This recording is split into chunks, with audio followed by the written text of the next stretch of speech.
Hello my dear students, मैं सीमा नागवान। स्वागत है आपका स्टडी विद सीमा नागवान में। आज हम करेंगे फिर से एक प्रैक्टिस सेट। 30 क्वेश्चंस रखे हुए हैं। पीजीटी हिंदी की प्रिपरेशन करें, चाहे आप टीजीटी की करें, चाहे आप किसी भी एग्जाम की प्रिपरेशन करें, ठीक है। हिंदी से क्वेश्चंस ऐसे ही आते हैं। पीआरटी करें, पीजीटी करें, पीजीटी करें या फिर अदर कॉम्पिटेटिव एग्जाम की प्रिपरेशन करें, हिंदी में आपसे ऐसे ही क्वेश्चंस पूछे जाते हैं।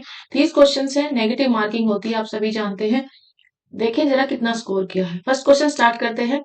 पानी परात को हाथ छुए नहीं, नैनन के जल सो पग धोए। इसमें कौन सा अलंकार है? अलंकार पूछा है आपसे, रूपक है, उपमा या उत्प्रेक्षा या फिर अतिशोक्ति। तो ये कौन सा है? आपका अतिशोक्ति है, ठीक है। अतिशोक्ति अलंकार है। थोड़ी डिटेल जान लेते हैं। पानी परात को हाथ छुए नहीं, नैनन के जल सो पग धोए, इसमें अलंकार अतिशोक्ति, ठीक है। कृष्ण द्वारा अपने सखा सुदामा के पैर धोने की क्रिया का बढ़ा चढ़ाकर वर्णन किया, और जब बढ़ा चढ़ा के कोई वर्णन किया जाता है तो उसे अतिशोक्ति अलंकार कहते हैं, ठीक है। जब किसी वस्तु, व्यक्ति आदि का वर्णन बहुत बढ़ा चढ़ा के कर दिया जाए तो अतिशोक्ति अलंकार ही कहलाता है, ठीक है। और उदाहरण देख लेते हैं। ये सब हम पढ़ते ही आ रहे हैं बचपन से। जैसे हनुमान की पूंछ में लग न पाई आग, लंका सगरी जल गई, गए निशाचर भाग।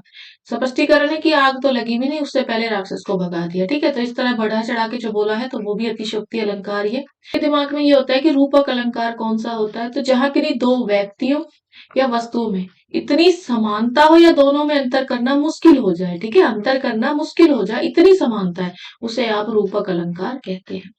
चरण कमल बंदो हरि राय, हरि के चरण को कमल का रूप दिया गया है, ठीक है। मैया मैं तो चंद्र खिलौना ले हो, ठीक है, यहाँ पर खिलौने जो है उसको चंद्र का रूप दिया गया है। तो अंतर करना ही मुश्किल हो तो उसको क्या कहते हैं? आप रूपक कहते हैं, ठीक है। बात कर लेते हैं उपमा अलंकार की। जब दो वस्तुओं के गुण, आकृति, स्वभाव आदि में समानता दिखाई जाए या तो भिन्न वस्तुओं की तुलना की जाए, ठीक है, तो वहां उपमा अलंकार होता है। यानी जब आप तुलना करोगे तो तुलना से याद रखोगे उपमा अलंकार, ठीक है। उपमा अलंकार तुलना के लिए। मुख चंद्र सा सुंदर, और दूसरी पहचान जहां आपको सा इस तरह के शब्द दिख जाए वो भी आपके उपमा ही होते हैं, ठीक है। यहाँ पर चेहरे की तुलना चांद से की है। हरिपद कोमल कमल, हरि के चरणों को कमल के फूल के समान कोमल बताया है, ठीक है, तो ये भी उपमा अलंकार ही हो जाएगा। क्वेश्चन यहां से भी आता है आपका, उत्प्रेक्षा अलंकार। उत्प्रेक्षा कौन सा होता है? जहां एक विषय हो, वस्तु या भाव, गुण या रूप आदि के किसी दूसरे विषय, वस्तु, गुण या भाव के समान बताने का संभावित प्रयास करना उत्प्रेक्षा कहलाता है। और उत्प्रेक्षा के आपको कैसे कैसे शब्द दिख जाएंगे जिनसे पहचान कर सकते हो? मनु है, जनु है, जनहू, जानो, मानहू, मानो, ठीक है। तो ये सारे जहां आपको दिख जाए, या निश्चय, ईव, ज्यो आदि जहां भी आपको दिख जाए उत्प्रेक्षा अलंकार होगा, ठीक है। ये तो काफी सिंपल है आपके लिए। जनहु, मनहु, जानो, जनहो, ठीक है, मानो, निश्चय, ईव, ज्यो जो भी दिखे वो उत्प्रेक्षा अलंकार कहलाएगा। जैसे देख लो, पहनु जो आए, जो आ गया तो जो माने उत्प्रेक्षा लगा दिया। नेक्स्ट क्वेश्चन, निम्न में वर्तनी की दृष्टि से शुद्ध शब्द क्या है? काफी आसान है। पूज्य है, परीक्षण है, प्राण है या परीक्षा? तो परीक्षा। परीक्षा आपका शुद्ध है वर्तनी की दृष्टि से, ठीक है। पूज्य कैसे लिखते हैं? फिर पूज्य ऐसे लिखते हैं, ठीक है। यहाँ पे ये जो छोटे उत की मात्रा है वो बड़े यू की हो जाएगी, ऐसे लिखते हैं। जो ये छोटे ई की मात्रा है वो बड़े ई की हो जाएगी। प्राण तो आप जानते ही होंगे, ऐसे लिखते हैं, ठीक है। ये जो न है इसको ना में कन्वर्ट करना। परीक्षा बहु में कौन सा समास है? अवयवी भाव समास, बहुब्री समास, दीर्घु समास या द्वंद्व समास? तो राइट आंसर क्या है? बहुब्री समास है। बहुब्री आपका राइट आंसर हो जाएगा, ठीक है। तो दीर्घ बाहु, दीर्घ बाहु मतलब लंबी है भुजाएं जिसकी, लंबी है भुजाएं जिसकी, ठीक है। तीसरे पर्सन की बात हो रही है, अर्थात कौन है? विष्णु जी, ठीक है। किसकी भुजाएं लंबी है? विष्णु जी की, ठीक है। तो जब हम किसी थर्ड पर्सन की बात करते हैं तो वो बहुब्री समास हो जाएगा। तीसरे व्यक्ति के बारे में अगर हम बता रहे हैं तो वो बहुव्रीहि हो जाएगा। बात कर लेते हैं जरा अवयवी भाव समास की। तो अवयवी भाव समास क्या होता है? यहाँ पे आपको ना पहला पद देखना है। कौन सा? समास में पहला पद या पहले पद को आप पूर्व पद भी बोल सकते हैं। अवयव हो तो उसका अर्थ प्रधान हो, ठीक है। पहला पद पूर्व पद हो या प्रधान हो तो वो अवयवी होता है। जैसे कि आपको दिख जाएगा अनु, आ, प्रति, यथा। जिन शब्दों के आगे आपको अनु, आ, प्रति, यथा, भर, हर ये सब दिखे ना, वो अवयवी है। क्या है? अवयवी भाव है, ठीक है। जैसे मैं लिख दूं यथा रुचि, तो यथा रुचि शब्द में क्या है? यथा के अनुसार रुचि, तो ये अवयवी है, ठीक है। प्रति वर्ष, प्रति आ गया, प्रति आ गया तो ये भी अवयवी है, ठीक है। निसंदेह, निसंदेह, तो ये भी आपका अवयवी भाव समास है। बात कर लेते हैं जरा द्विगु समास की। तो द्विगु में तो आपको पता ही है, गा से गिनती, जहां आपको गिनती या संख्या दिख जाए वो आपका द्विगु समास कहलाता है, ठीक है। कौन कौन से बता रखे हैं? जैसे कि तिमाही, तिमाही, 3 माह का समूह, दोपहर, दोपहरों का समूह, दोपहर, पहर, तो दोपहर में दो गिनती आ गया, ठीक है। 3 माही में 3 आ गया गिनती। यहाँ पे इस तरह के आपके शब्द क्या हो जाएंगे? द्विगु।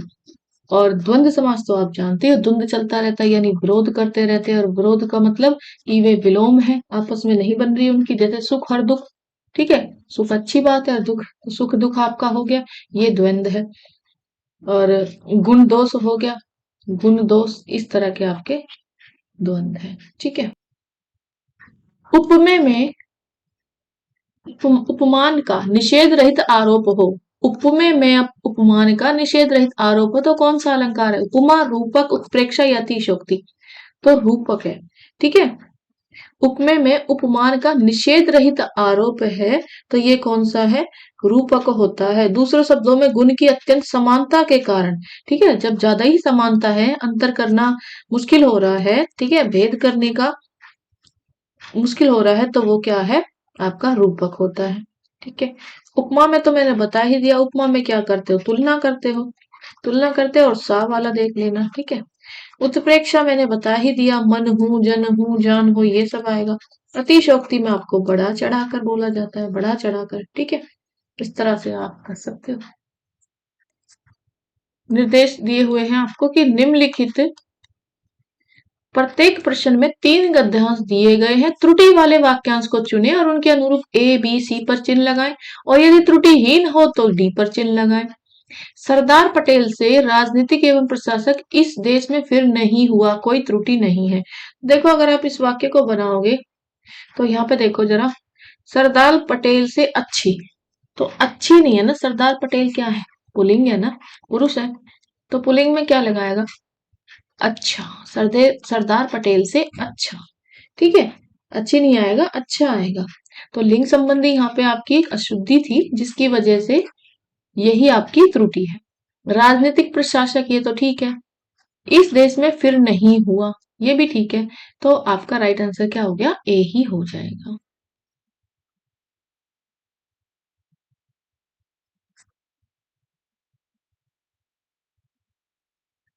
नेक्स्ट देखिए, प्रत्यक्ष रूप में कौन सी संधि है?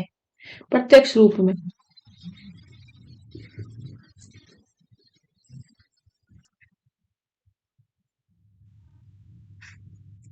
नेक्स्ट देखिए, प्रत्यक्ष शब्द में कौन सी संधि है? अयादि संधि है, यण संधि है, दीर्घ संधि है, या गुण संधि है? देखिए संधि पे मैंने एक पूरी वीडियो बनाई हुई है, सारे कॉन्सेप्ट अच्छे से समझाए हैं, प्लेलिस्ट से आप ढूंढ सकते हैं।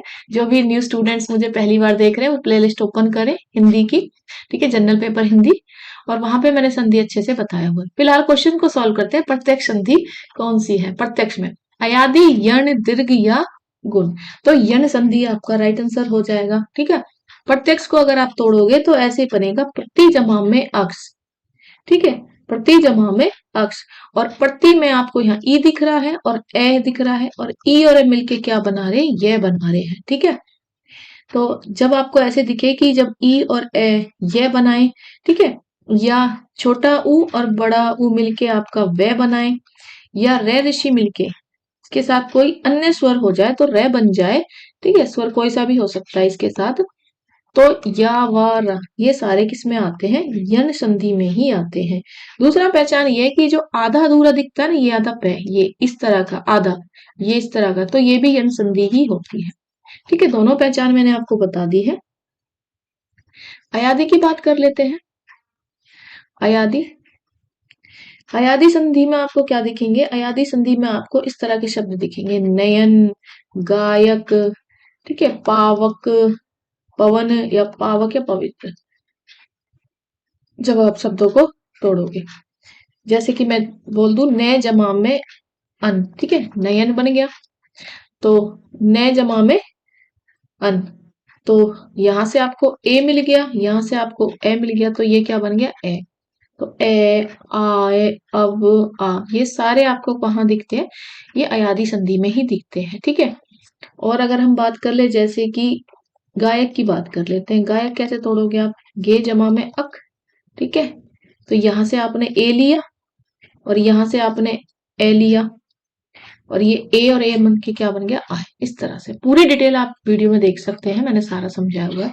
दीर्घ में मैंने वहां बताया, जब आपको ऐसे बड़ी मात्रा दिख जाए, बड़ा आका डंडा दिख जाए, इस तरह के दीर्घ होते हैं। ठीक है, गुण में पता ही नहीं चलता, छोटे ऊ के साथ बड़ा ऊ लगा लो तो एक ही समान हो जाते हैं ये। ठीक है, जैसे ए के साथ छोटी ई लगा लो तो भी ये ए बनेगा, और इसमें आपको इस तरह के गुण में दिख जाएंगे, इस तरह की मात्राएं, और बड़े आ के साथ भी आप ई लगा लो तो भी ये ए ही बन रहा है, एक ही मात्रा ही बन रही, तो इस तरह की गुण संधि होती है। ठीक है, फिलहाल यहाँ पे डी आप बी आपका राइट आंसर है, यन संधि। नेक्स्ट देखिए, निम्नलिखित में से कौन सा शब्द दोनों वचनों में समान रहता है, कथा, सरसों, लता, कुटी। तो देखो सरसों वचन तो आप जानते ही हैं, एक वचन बोलो, ठीक है, या बहुवचन बोलो, सरसों हमेशा सेम ही रहेगा, चाहे आप किसी में भी इसका प्रयोग करो। कथा का तो आपको पता ही है क्या बन जाता है, बहुवचन कथाएं बन जाएगा। ठीक है, कथा का, कथा एक वचन है, ठीक है, ये बहुवचन बन जाएगा। और लता का क्या बन जाएगा, बहुवचन लताएं बन जाएगा। ठीक है, कुटी का आपका कुटिया बन जाएगा। लेकिन सरसों का आपका सरसों ही रहेगा, चाहे एक वचन में प्रयोग करो या बहुवचन में। नेक्स्ट देखिए, खड़ी बोली इनमें से किस अपभ्रंश से निकली हुई है, अर्ध माधवी, माधवी या सोरसनी, सोरसनी या प्राकृत। तो कहां से निकली हुई है, सोरसैनी से। ठीक है, खड़ी बोली कहां से निकली हुई है, सोरसैनी से निकली हुई है। अर्धमाधवी की पूछ रहे हैं, अर्धमाधवी ये कहाँ की है, मध्य भारतीय, ठीक है, आर्य परिवार की भाषा थी, मध्य भारतीय आर्य परिवार की, आर्य परिवार की भाषा थी, आर्य परिवार की। और अर्धमाधवी संस्कृत और आधुनिक भारतीय भाषाओं के बीच एक महत्वपूर्ण कही है। ठीक है, और मागधी की बात कर ले तो ये मागधी प्राकृत का नाम है, जो प्राचीन काल में कहाँ बोली जाती थी, मगध में, या मगध आपको पता ही दक्षिण बिहार का एक हिस्सा था पहले। ठीक है, और वहीं प्रचलित थी ये ज्यादा। प्राकृत की बात करें तो भारतीय आर्य भाषा के मध्य युग में अनेक प्रादेशिक भाषाएं विकसित हुई थी, प्राकृत भाषा। ठीक है, अपभ्रंश मैंने आपको कई बार बताया है, उत्तर प्रदेश में बोली जाने वाली भाषा है। चलिए नेक्स्ट बात कर लेते हैं, अगला क्वेश्चन देखते हैं क्या है। नेक्स्ट क्वेश्चन है, इनमें वीर, वीर रस में इनमें से कौन से गुण की प्रधानता है, ओज, प्रसाद, माधुर्य, ये सभी। तो राइट आंसर आपका क्या हो जाएगा, ओज। अब देखो वीर रस में किसकी होती है, ओज की। ठीक है, ओज गुण वीर रस में संयत भाव से रहता है, क्योंकि वीर कैसे होते हैं, वीर उत्साही होते हैं ना, उत्साही होते हैं, क्रोधी नहीं होते। ठीक है, तो फिर ये आपका ओज किस में आ जाता है, वीर में रस में ही प्रधानता रहती है इसकी। प्रसाद, प्रसाद की बात कर ले तो प्रसाद गुण काव्य रचना जिसको पढ़ते ही अर्थ ग्रहण हो जाए, यह प्रसाद गुण से युक्त मानी जाती है। जब बिना किसी विशेष प्रयास के काव्य का अर्थ स्पष्ट ही दिखाई दे जाए तो उसे प्रसाद गुण कहते हैं। ठीक है, बिना किसी प्रयास के, बिना किसी प्रयास के आपको काव्य का अर्थ समझ में आ जाए, ठीक है, स्पष्ट ही हो जाए, तो प्रसाद गुण कहते हैं। माधुर्य गुण कौन सा होता है, जो हृदय में आनंद या उल्लास, ठीक है, आनंद या उल्लास से गर्वित करने वाली कोमल कांत पदावली से युक्त माधुर्य होता है। ठीक है,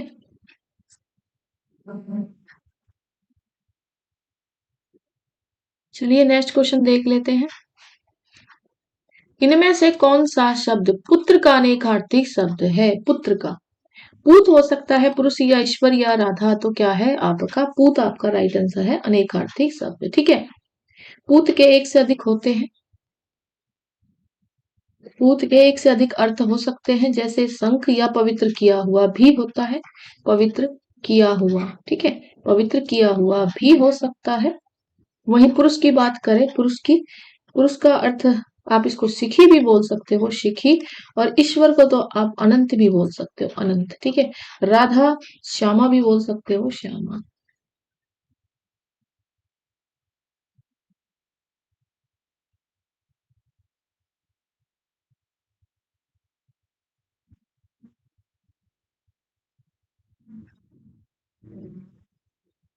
पूर्व दिशा के लिए इनमें से उपयुक्त शब्द कौन सा है? उदीची, अवाची, उतीची या प्राची? कौन सा है राइट आंसर आपका? प्राची। ठीक है, पूर्व दिशा के लिए कौन सा शब्द उपयुक्त है? प्राची। ठीक है, प्राची किसे बोल सकते हो आप? पूर्व दिशा को ही बोल सकते हैं।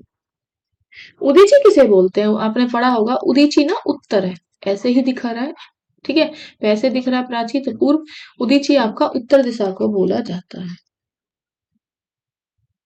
ठीक है, उत्तर दिशा में आप जानते हो तो कुबेर भगवान का वास माना जाता है। अवाची हम दक्षिण दिशा को बोलते हैं। अवाची हम दक्षिण दिशा को ही बोलते हैं, दक्षिण दिशा को। ठीक है, और प्रतीची फिर क्या बना? पश्चिम दिशा। ठीक है, पश्चिम, प्रतीची पश्चिम। छह से याद रखना है, यहाँ पे प्रतीची में पश्चिम में भी छह आता है, इस तरह से याद रख लेना, याद रहेगा।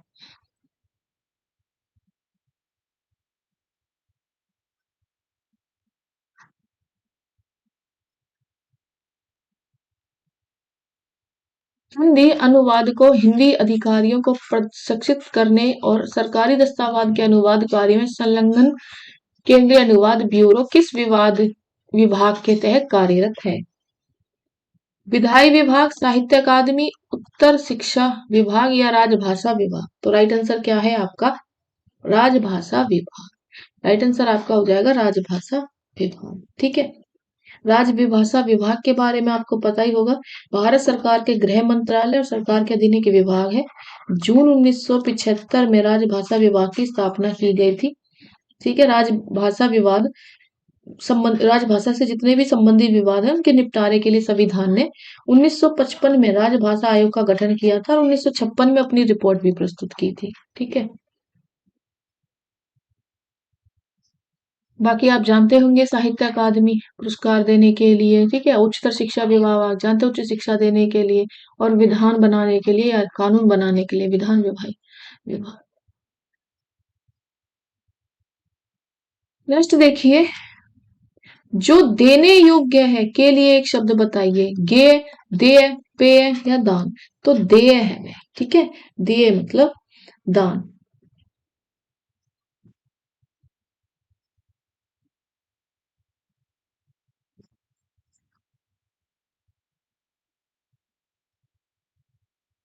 कृति काल को श्रृंगार काल की संज्ञा किसने दी? विश्वनाथ प्रसाद मिश्र ने, हजारी प्रसाद द्विवेदी, राजकुमार वर्मा या रामाशंकर शुक्ल प्रसाद ने? तो विश्वनाथ प्रसाद मिश्र ने कृति काल को श्रृंगार काल की संज्ञा दी थी। ठीक है, विश्वनाथ प्रसाद मिश्र के बारे में, जन्म 1906 काशी उत्तर प्रदेश और मृत्यु 12 जुलाई, ठीक है, 12 जुलाई 1982 काशी के। महान क्रांतिकारी में से चंद्रशेखर आजाद के घनिष्ठ मित्र भी थे ये, और हिंदी साहित्य का अतीत इनकी प्रमुख कृति है। ठीक है,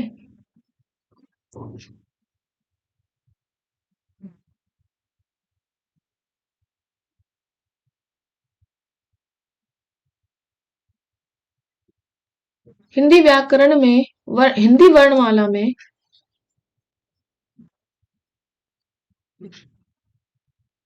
हिंदी वर्णमाला में व्यंजन वर्णों की संख्या कितनी है? 33, 25, 31 या 29? तो राइट आंसर क्या है आपकी? 33 है। ठीक है,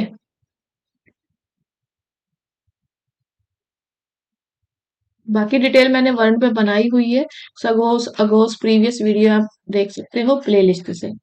ठीक है, सघोष क्या होता है, महाप्राण क्या होता है, संयुक्त कौन से हैं, अंतःस्थ कौन से हैं, ये सारी बताया हुआ है। नेक्स्ट देखिए, इनमें से लुटेरा में प्रयुक्त प्रत्यय कौन सा है, लुटेरा में, ठीक है, लुटेरा प्रत्यय कौन से होते हैं, पास से पीछे लगने वाले प्रत्यय होते हैं, मूल शब्द के जो पीछे लगे और आगे लगने वाले उपसर्ग होते हैं, ठीक है, वो आगे जैसे लगता है ना, आगे लगने वाले। तो लुटेरा, लुटेरा का अगर आप विग्रह करो, ठीक है, राइट आंसर आपका क्या हो जाएगा, एरा हो जाएगा, एरा आपका लुटेरा का प्रत्यय है।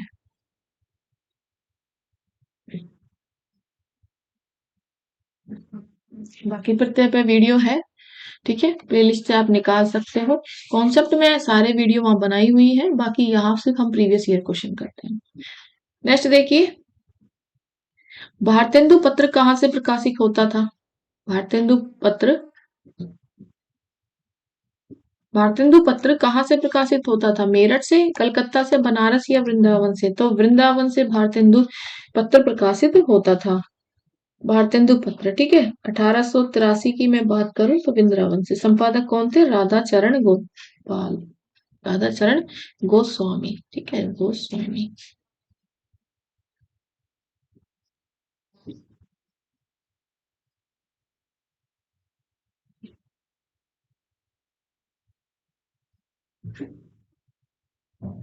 जीवन पति का समानार्थी शब्द है, यमराज, पति या स्वामी, आदमी या महीपति, तो यमराज है, ठीक है, यमराज है।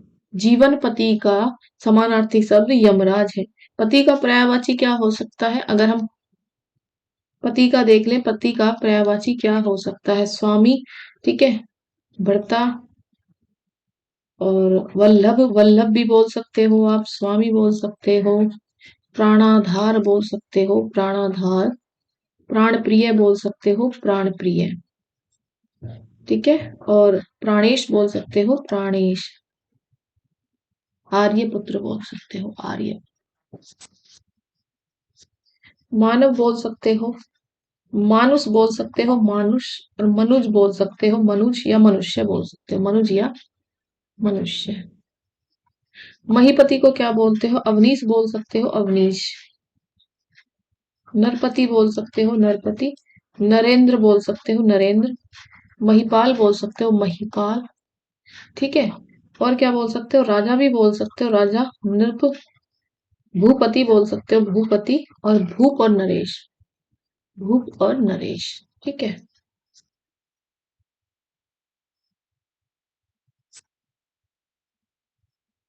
सहानुभूति शब्द में मूल शब्द उपसर्ग का सही विकल्प क्या है, सहन या भूति, सहान या भूति, सह या अनुभूति, सह या अनुभूति, तो राइट आंसर आपका है सह अनुभूति, ठीक है।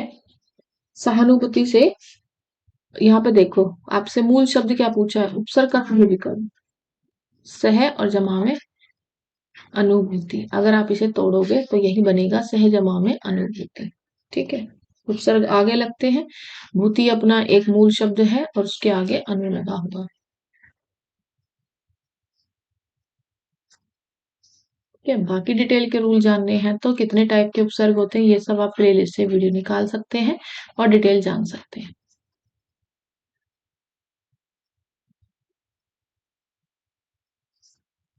निम्नलिखित में से तत्सम शब्द, तत्सम आपको बताती हूँ मैं, किसके समान, संस्कृत के समान, ठीक है।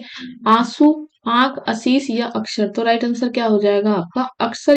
अक्षर क्यों है, क्योंकि आपको मैं बताती हूँ हमेशा से, इस तरह का से, ठीक है, ये वाले से किस में आते हैं, ये वाले से सारे तत्सम में ही आते हैं, यानी संस्कृत वाले ही होते हैं, ठीक है। असीस, आंख, आंसू, ये सारे के सारे आपको तद्भव दिए हुए हैं, तद्भव यानी हिंदी में दिए हुए हैं, और अगर आप इनके तत्सम बनाओगे तो क्या चेंज हो जाएंगे, आंसू का आप अश्रु बोलोगे, आंख को आप अक्षी बोलोगे, ठीक है, और आशीष को आप आशीष ऐसे लिखोगे, ठीक है।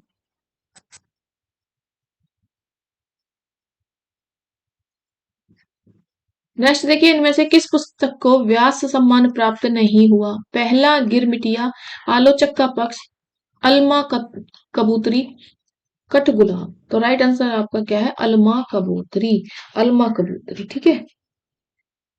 इस पुस्तक की लेखिका अगर पूछ ली जाए तो मैत्रेय, मैत्रेयी पुष्पा, मैत्रेयी पुष्पा। अच्छा, पहला गिरमिटिया ये किसका है उपन्यास है, अगर आपको कोई पूछ ले तो गिरिराज किशोर का, गिरिराज किशोर। ठीक है, गिरिराज किशोर द्वारा रचित है पहला। ठीक है, और व्यास सम्मान इसको मिला हुआ है, व्यास सम्मान भी मिला हुआ है। ठीक है, और आलोचक का पक्ष रमेश चंद्र का, रमेश चंद्र शाह द्वारा रचित एक कृति है और व्यास सम्मान प्राप्त है इसे भी। कट गुलाब को भी मिला है व्यास सम्मान, और ये है किसकी, मुर्दला गर्ग द्वारा रचित उपन्यास है। ठीक है,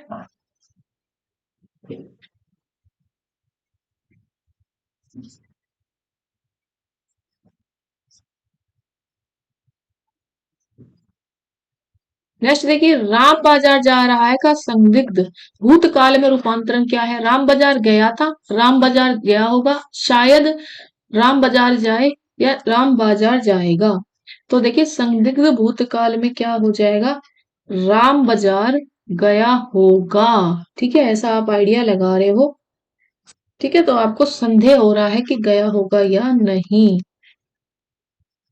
ठीक है, तो ऐसे सारे शब्द क्या हो जाएंगे, संदिग्ध भूतकाल। बाकी काल पे पूरी वीडियो बनी हुई है, प्ले लिस्ट से आप देख सकते हो। जो भी नए स्टूडेंट्स हैं, कॉन्सेप्ट आप वहां समझ सकते हो। ठीक है, राम बाजार गया था, ये क्या है, ये फिर आपका सामान्य भूतकाल है, सामान्य सामान्य भूतकाल है।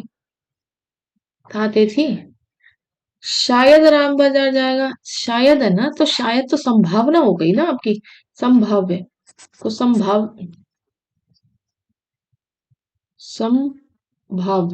तो संभाव्य भविष्य काल है। ठीक है, भविष्य काल है कि जाएगा, जाए। ठीक है, भविष्य में जाए, राम बाजार जाएगा, सामान्य भविष्य काल है, सामान्य सामान्य भविष्य काल है।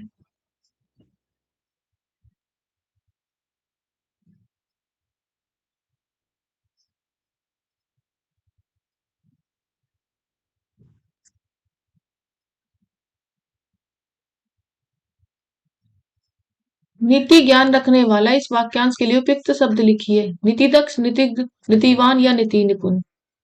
राइट आंसर क्या हो जाएगा, नीति।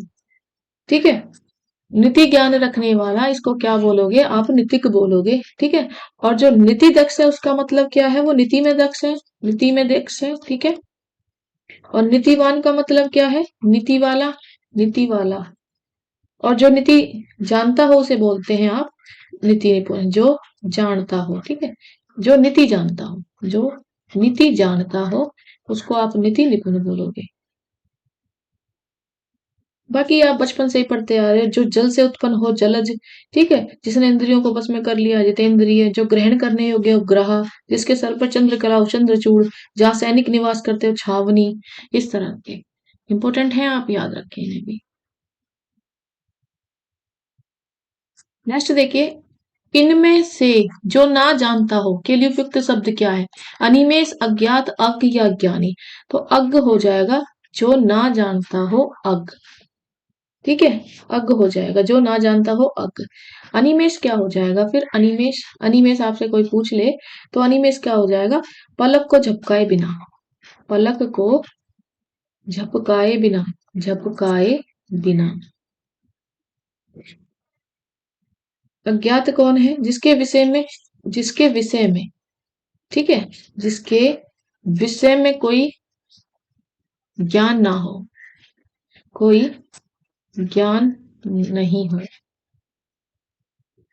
और अज्ञानी कौन है, जिसे ज्ञान ना हो, जिसे ज्ञान हो। जिस इंसान को खुद ज्ञान ना हो ना, तो वो तो अज्ञानी है। और जिस इंसान के बारे में, किसी दूसरे के बारे में, जिसके बारे में ज्ञान ही ना हो, जिसके विषय के बारे में या सब्जेक्ट के बारे में, तो वो अज्ञात है। जिस, ठीक है, और अनिमेष में पलक को झपकाए बिना, और जो जानता हो वो अज्ञ। ठीक है, चलिए अगर कमेंट में आप बता दो, ममग्र, ममग ममग्र का क्या होता है, या फिर अजर क्या होता है। ममग होता है किसी बात का गूढ़ रहस्य जानने वाला, अजर आप बता सकते हो, वचनातीत बता सकते हो, और अगोचर बता सकते हो, अगोचर।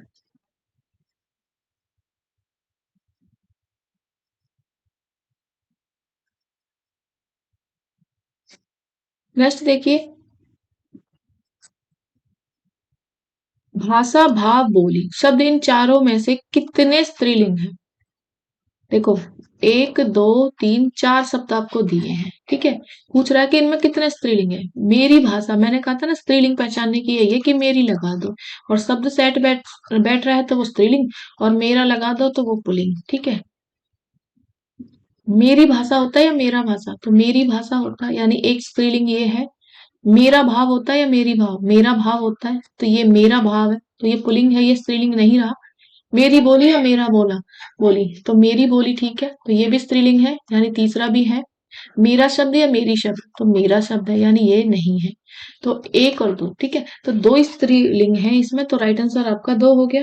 ठीक है, ये सबसे बेस्ट ट्रिक है कि आप ऐसे जान सकते हो। और लास्ट में फिर हमारा एक और गद्यांश, स्क्रीनशॉट लेके आसानी से इसे पढ़ें, अच्छे से इसे क्रैक करें। निम्नलिखित गद्यांश को भली भांति पढ़ें, इनमें से संबंधित प्रश्नों के 4 वैकल्पिक उत्तर दिए हैं, इनमें से सही उत्तर का चयन कर उसे चिन्हित करें। क्या हम बिना क्रोध किए शांत रह सकते हैं? बात तो क्रोध करने की हो, पर अपने को शांत रखना ही योग है। इस महायोग की प्रवृत्ति हम स्वयं पैदा कर सकते हैं। महत्वपूर्ण है कि हम एकांत में बैठे आस्था रखें कि हाँ, मुझे शांत रहना है, मुझे किसी भी परिस्थिति में उत्तेजित नहीं होना, और मैं ऐसा कर सकता हूँ। अतः एकाग्रचित होकर दृढ़ संकल्प शक्ति द्वारा हम शांत रहने की प्रवृत्ति को अपनाकर क्रोध पर काबू पा सकते हैं। शांत रहने का मार्ग अपनाने पर हमारी दुनिया बदल जाएगी और जीवन अधिक आनंद में लगेगा। हमारे चेहरे पे नई चमक, कार्य में नया उत्साह, हृदय में निर्मलता एवं शीतलता का स्वयं अनुभव होने लगेगा। बिना श्रम के, बिना किसी खर्च के और बिना किसी उपचार के ही पाचन क्रिया स्वतः ठीक होने पर छोटे मोटे रोग दूर भाग जाएंगे। खींचना, गुस्सा करना, चीखना, चिल्लाना और बड़बड़ाते रहना हमारे मन के गुब्बार को ही परिलक्षित करते हैं।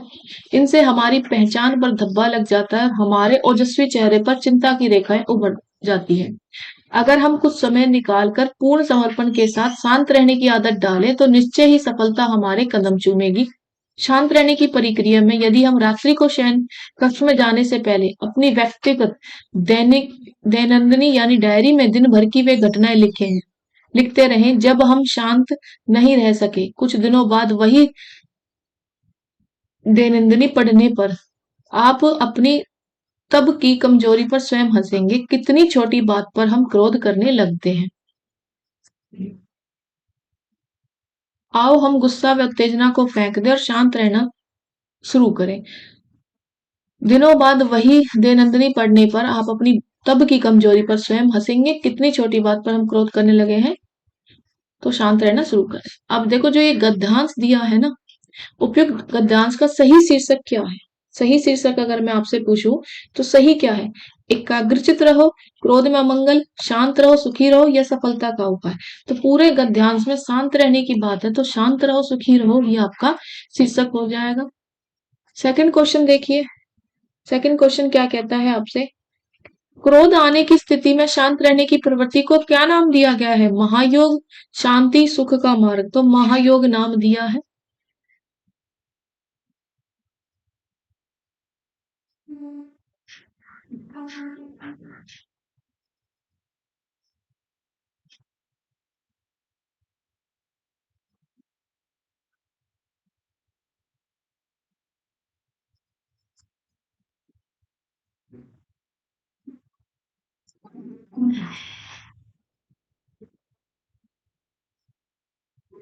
नेक्स्ट देखिए, क्रोध को काबू रखने में मुख्यतः कौन कौन से रोग दूर हो जाते हैं? शांत रहना, चीखना, चिल्लाना, मन के गुबार, पाचन क्रिया से जुड़े। तो पाचन क्रिया से जुड़े मुख्यतः रोग दूर हो जाते हैं।